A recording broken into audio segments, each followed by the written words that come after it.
ክቡር ጠቅላይ ሚኒስትር አብይ አህመድ የፍርድ ጠቅላይ ሚኒስትር፣ ክቡራን የዓለም አቀፍ ማህበረሰብ ተወካዮች፣ ፕሮቶኮል እንደተጠበቀ ሆኖ እንደተባለው ከሁለት ዓመት በፊት የጊዜያዊ አስተዳደሩ በሚመሰረት ወቅት የፕሪቶሪያን ስምምነት በተሟላ መልኩ ተግባራዊ ለማድረግ የገባናቸው ቃሎች ነበሩ።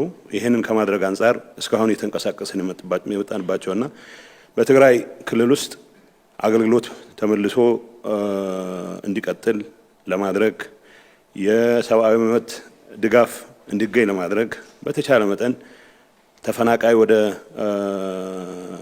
ወደ ተፈናቀለበት አካባቢ እንዲመለስ ለማድረግ የተጀመሩ በርከት ያሉ ስራዎች የነበሩ ቢሆንም የሰራናቸው ስራዎች የቱንም ያክል አዎንታዊ ውጤት ቢኖራቸውም በተሟላ መልኩ ፕሪቶሪያን ካለ ማሳካታችን ጋር ተያይዞ በትግራይ ውስጥ አሁንም ቢሆን ቀጣይ ችግር ሆኖ የቀጠለበት ሰላማችንን ጠብቀን ለመቀጠል የምናደርገው እንቅስቃሴን ብዙ ፈተናዎች የገጠሙበት ሁኔታ ሆኖ እስካሁን ቆይቷል። አሁንም ቢሆን እንደተባለው ሁለት ዓመት ያለፈው የጊዜያዊ አስተዳደር ፌዴራል መንግስት ለተጨማሪ 1 ዓመት እንዲቀጥል ውሳኔ ማስተላለፉ እንደ አንድ አዎንታዊ ተግባር የሚወሰዱ ሆኖ ዋናው ትኩረት መደረግ ያለበት ካሁን በፊት ጀምረናቸው ያሉ ነገሮችን ማጠናከር ያልተጀመሩና በተለይም ደግሞ ፖለቲካችንን ጭምር ከማበላሸት አንፃር የሰላም እንቅስቃሴያችንን አደጋ ላይ ከማስገባት አንፃር ትልቅ አስተዋጽኦ ያላቸው በመቶ ሺዎች የሚቆጠሩ ዜጎቻችን ወደ ተፈናቀሉበት ቦታ የሚመለሱበት ሂደት በፍጥነት የሚጠናቀቅበት ሁኔታ ልዩ ትኩረት ተሰጥቶት መሰራት የሚገባው ነው የሚል እምነት አለኝ። እንደተባለው የተሰሩ በርካታ ስራዎች አሉ።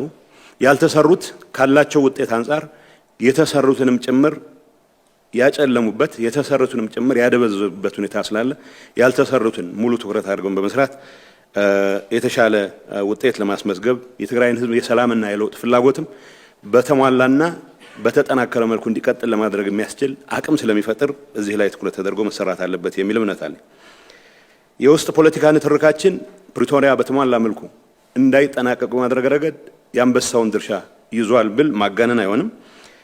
አሁንም ቢሆን በእያንዳንዱ እለት 2 ዓመት ሙሉ በውስጥ ንትርክ ያሳለፍናቸው ጊዜዎች በተለያዩ ችግሮች ምክንያት በጦርነቱ ከፍተኛ ቁስል የደረሰበትን ህዝባችን ቁስል ላይ እንጨት እንደመስደድ የሚቆጠር ነው። በአሁኑ ሰዓት በዚህ አይነት አካሄድ እንድንቀጥል የወሰንን እንደሆነ አሁንም ህዝባችን ለተጨማሪ ችግር የምናጋለጥ ስለሆነ ይሄ ህዝብ ከማንም በላይ ሰላም የሚገባው ህዝብ መሆኑ እንደማንኛውም ኢትዮጵያዊ ሊደርሰው የሚገባ የለውጥ ትሩፋትም ሊደርሰው እንደሚገባው ቀን በዚህ ጉዳይ ላይ ልንረባረብ የሚገባ መሆኑን ማስመር ፈልጋለሁ።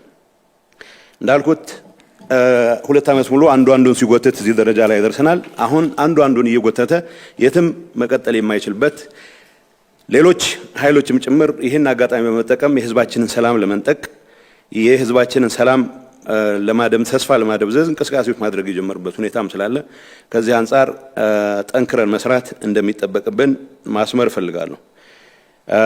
የተቀሩት ስራዎች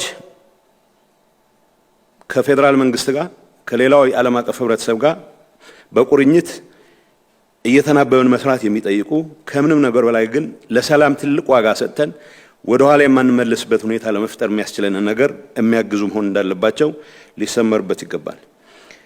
በአሁኑ ሰዓት በትግራይ ህዝብ ዘንድ ያለው የሰላም ፍላጎት የለውጥ ፍላጎት በምንም መልኩ መቀልበስ አይቻልም። ይሄንን ግምት ውስጥ አስገብተን የቀሩትን አሳይመንቶቻችንን የምንሰራበት ሁኔታ መፍጠር አለብን የሚል መልእክት ማስተላለፍ ፈልጋለሁ። ከሰልፎችና ከስብሰባዎች ይልቅ ስራዎች ላይ ትኩረት ማድረግ የህዝባችንን ችግር የህዝባችንን ስቃይ የምናሳጥርበት ሁኔታ እንደምንመርጥ ያለኝን እምነት መግለጽ ፈልጋለሁ። በዚህ አጋጣሚ እነዚህን ስራዎች ለመስራት የህዝቡን የለውጥ የሰላም ፍላጎት ተጠናክሮ እንዲቀጥል ለማድረግ የተጀመረ እንቅስቃሴ ውስጥ በቅን ልቦና በሁሉም አቅማችን የምንረባረብ ሆነን እኔም በግሌ አቅሜ የፈቀደውን ሁሉ የምሰራ መሆኑን በዚህ አጋጣሚ ማረጋገጥ ፈልጋለሁ። አመሰግናለሁ።